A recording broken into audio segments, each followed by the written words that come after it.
एक राज्य में गलत आचरण करने वाले लोगों की संख्या बढ़ रही थी और जो अच्छे लोग थे उनका नंबर घटता चला जा रहा था। बुराइयां बढ़ती जा रही थी, इसलिए वहां का राजा बड़ा परेशान रहता था। एक समय ऐसा आ गया कि बुराइयां उसके दरबार तक आ गई। मंत्रियों में भी जो था गलत आचरण आने लगा। मंत्री भी गलत रास्ते पर जाने लगे। सबको सुधारने के लिए राजा ने एक तरकीब सोचा। उसने भरे दरबार में एक परीक्षा का ऐलान किया कि इस तारीख को इतने समय पर 3 मंत्रियों की परीक्षा होगी। परीक्षा तो होनी थी, लेकिन राजा ने यह नहीं बताया कि कौन से 3 मंत्रियों की परीक्षा होगी। अब परीक्षा का समय शुरू होता है। राजा ने अपने 3 काबिल मंत्रियों को चुना। उन्हें एक एक थैला दिया और कहा, हमारा जो राजमहल का बगीचा है वहां जाइए और 1 घंटे के अंदर अच्छे अच्छे फल चुन के लाइए। अब पहला मंत्री सोचने लगा कि राजा साहब कितने नेक दिल इंसान हैं। शायद वह ये सब फल खाएंगे, इसलिए वह अच्छे फल चुन कर लाता है। हालांकि उसने तो बहुत समय लगाया, लेकिन अच्छे अच्छे फल उसने चुने।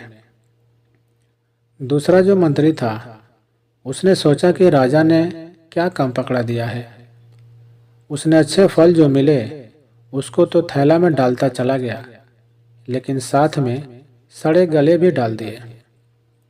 और तीसरा वाला जो मंत्री था उसने 10 मिनट में सारा काम निपटा दिया। दरअसल उसने फल नहीं भरा, उसने घास फूस से पत्तियों से पूरा थैला भर दिया। उसने सोचा राजा क्यों थैला देखेगा, ऐसे ही भर देते हैं और राजा को दूर से दिखा देंगे, राजा खुश हो जाएगा। तीनों अपने अपने बैग लेके दरबार में पहुंचे।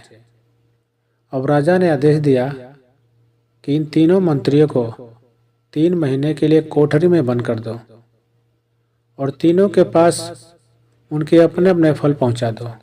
उन्हीं फल के अलावा और कुछ भी खाने पीने के नहीं दिया जाएगा।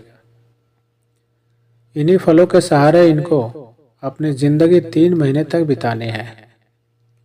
अब पहला मंत्री मन में भगवान को धन्यवाद किया कि आपने तो अच्छा किया, मुझे सही बुद्धि दी ताकि मैं राजा के लिए अच्छे फल लाऊं। दूसरा वाला वहीं पर हाथ जोड़कर खड़ा था कि महाराज, इसमें ऊपर से बस अच्छे फल हैं, बाकी नीचे तो सब सड़े गले सड़े हैं। आप मुझे बचा लो, मैं तो 10 दिन भी नहीं जी पाऊंगा। वही तीसरा मंत्री राजा से और गुहार लगा रहा था। वह रो रहा था कि इस थैली में एक भी फल नहीं है, इसमें सिर्फ पत्तियां भरी है, घास फूस भरी है। मेरी रक्षा करो, मुझे सजा मत दो।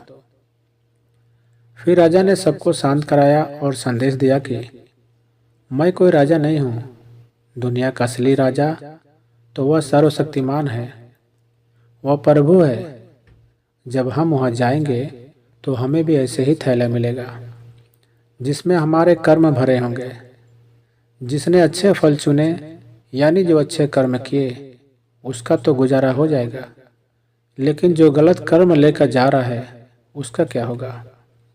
और जो घास फूस भर के ले जा रहा है उसका तो क्या ही होगा? सोचो।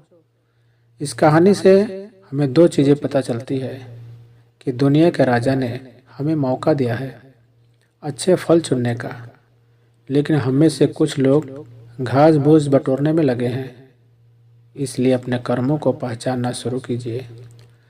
दूसरी सीख यह मिलती है कि हमें जीवन के सारे निर्णय इस प्रकार लेने चाहिए कि अपना काम सही से हो जाए और किसी को कोई नुकसान भी ना हो। और यदि हमें किसी से अपनी बात मनवानी है तो शब्दों को ऐसे रखो कि वह खुशी से सारी बात मान ले। दोस्तों, अगर वीडियो अच्छे लगे तो लाइक शेयर सब्सक्राइब जरूर करें।